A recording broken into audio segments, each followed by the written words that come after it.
একদম নদীর মতো, আমরা নদীর কূলে আছি, সাগরের কূলে আছি, চাঁদপুর শাহরাস্তি সূচিপাড়া।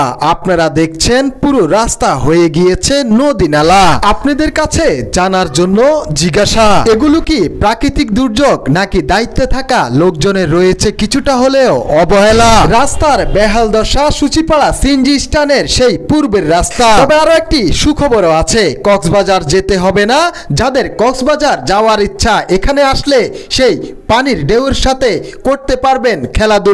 আপনার জমানো টাকাগুলো থেকে যাবে আপনার কাছে, দিতে হবে না গাড়ি ভাড়া। চাইলে ঘুরতে আসতে পারেন এই সূচিপাড়া। বিনা টাকায় এই পদ্মার পাড়ে আপনারা কিছুটা হলেও করতে পারবেন ঘোরাফেরা। আপনারাই বলুন আর কিভাবে বললে অবহেলা করবে না দায়িত্বে থাকা মানুষগুলো, সাধারণ মানুষের কথা। সূচিপাড়ার মানুষগুলো কত কষ্ট করে, কয়জনে তুলে ধরে নির্জগতে তাদের মনের কথা। দেখুন কত কষ্ট করে আনতেছে এই অটোরিকশা। দেখলাম এই সিএনজিটিতে মহিলা রোগী আছে, তবুও বাধ্য হয়ে এই পদ্মাতে নামাতে হয়েছে।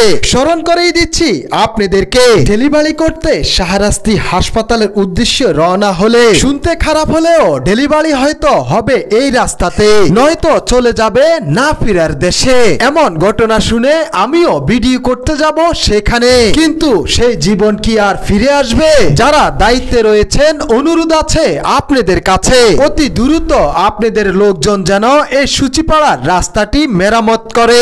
এইভাবেই ফলে থাকলে কিছুদিন পর দোকানেও কিন্তু পানি প্রবেশ করবে। দোকানদাররা তো কাস্টমার না থাকায় বসে বসে টেনশন করে। সূচিপাড়ার ব্যবসায়ীরা জীবনযাপন কিভাবে করছে শুনুন আপনারা নিজের কানে। দোকানের সামনে যে এত পানি, এই বিষয়ে কি বলবেন আপনি? আমরা দুর্ভোগের মধ্যে আছি, আপনারা কর্তৃপক্ষরা যেন ভালো হয় এমনি ব্যবস্থা করেন অতি শীঘ্রই। জন দুর্ভোগ হইতেছে। এটা তো চাঁদপুর নদীর মতো হয়ে গিয়েছে। হ্যাঁ, একদম নদীর মতো, আমরা নদীর কূলে আছি, সাগরের কূলে আছি, দৈত্যের কূলে আছি। এখন কি চাচ্ছেন? আমরা এটা মেরামত চাইতেছি। মেরামত করলে খুশি খুশি হবে তো, সব জনগণের খুশি। আরো পানি হয় এখানে না? আরো প্রচুর পানি, এখন তো কমে পানি এখন অনেক কম। আরো 1 ফুট 1.5 ফুট পানি উচ্চতা ছিল, আরো এখন কিছু কমছে সামান্য। অনেক ভোগান্তিতে আছে।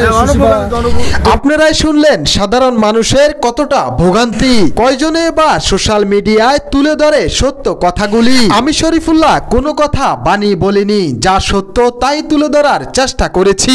যারা দায়িত্বে আছেন তাদেরকে এখনো অনুরোধ করছি, এই রাস্তাটি কিছুটা হলো মেরামত করেন অতি জলদি। এই রাস্তাটির কাজ হয়ে যাবে অনেক তাড়াতাড়ি, এটা আমরা আশা করি। আপনাদের শেয়ারের মাধ্যমে যারা দায়িত্বে আছে তারাও হয়তো দেখবে আজকের এই ভিডিওটি। তাহলে আর দেরি কিসের, শেয়ার করে দিন জলদি, ফলো দিয়ে সাথে থাকুন।